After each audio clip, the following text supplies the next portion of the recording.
An American MQ-9 Reaper flying over Red Sea near Yemen has been shot down by Houthis, Pentagon confirmed to ABC News. The Houthi militia said they had targeted the Reaper as well as 2 American ships in the Gulf of Aden in a statement. The remotely operated Reaper is charged primarily with intelligence gathering and costs over $50 million, according to the U.S. Air Force. The Pentagon first confirmed the drone, taken down by a surface-to-air missile, has not been recovered. USA and UK launched large-scale retaliatory strikes against Iran-backed Houthis in Yemen. Pentagon Deputy Press Secretary acknowledged that Houthi attacks are getting more sophisticated and insisted, "Our dynamic strikes, or coalition strikes, absolutely have an impact. Unmanned Houthi submarines pose new threat to American warships in Red Sea." Additionally,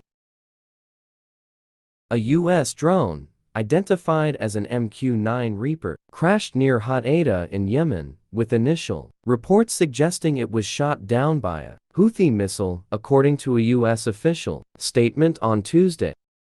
This is not the first time the Houthis have targeted an MQ-9 Reaper drone. In November, another drone of the same model, typically used for intelligence gathering, was shot down off the coast of Yemen.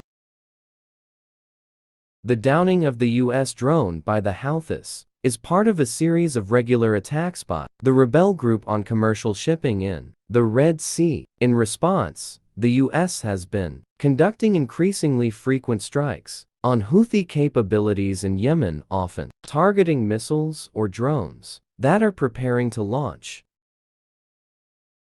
On Monday alone, the Houthis launched a series of missile and drone attacks on merchant vessels and U.S. and coalition warships over several hours. In 2 separate instances, U.S.-owned commercial ships were hit, as confirmed by a U.S. official.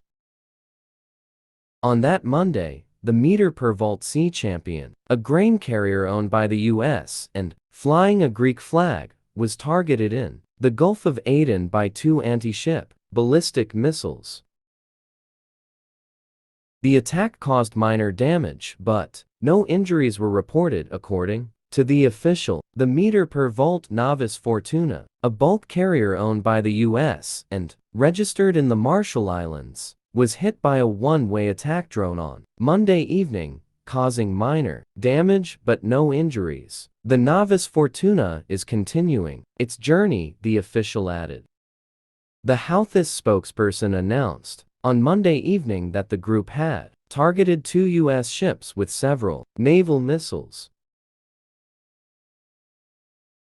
The spokesperson added that this was in solidarity with the Palestinian people and in response to the American-British aggression against Yemen. On Monday evening, 2 more anti-ship ballistic missiles were launched at the meter-per-volt Rubimar, a bulk carrier owned by the UK and flying a Belize flag. One of the missiles hit the ship, causing damage. The Rubimar sent out a distress signal and received assistance from a coalition warship and a merchant vessel that responded. The U.S. also took defensive action on Monday, including the destruction of a surface-to-air missile launcher. Over several hours that evening, U.S. and coalition aircraft and warships shot down an additional 10 one-way attack drones in the Red Sea and Gulf of Aden, according to the U.S. official. This marked the first time the Houthis have used an unmanned underwater vehicle since their attacks began in October, according to CENTCOM. This followed the invasion of Israel by Hamas and Israel's subsequent campaign in Gaza. Over the past few weeks, the U.S. has conducted multiple strikes in conjunction with the UK, targeting munitions, launch systems, command and control nodes, storage sites, and air surveillance.